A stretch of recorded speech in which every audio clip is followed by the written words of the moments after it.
This is an engraving by French artist Pierre Charles Canot.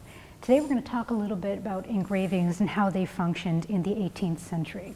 It's kind of an interesting and important engraving in the history of Canada. It's actually commemorating the battle that happened at Louisbourg, Nova Scotia. This was during the 7 Years' War and was actually a pretty pivotal battle in 1758, which led to the ultimate downfall of the French colonial era in North America.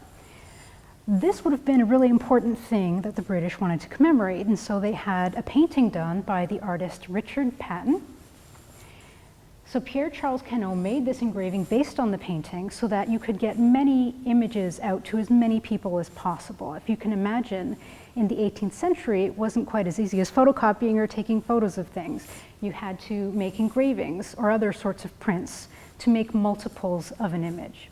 So if you look closely at this image, you will see that it is indeed an engraving. It looks kind of what money looks like. It's got those very small lines on it.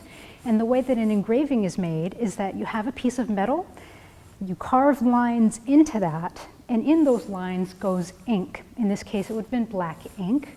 A piece of paper goes on top. It's run through a press that puts an incredible amount of pressure on it, and then the image is transferred onto the paper. You then have black lines on this piece of paper, but when you look at this one, you'll notice there's color. That means that someone went back through and hand painted that color on. So that's just a little bit about engravings through this engraving by Pierre Charles Canot.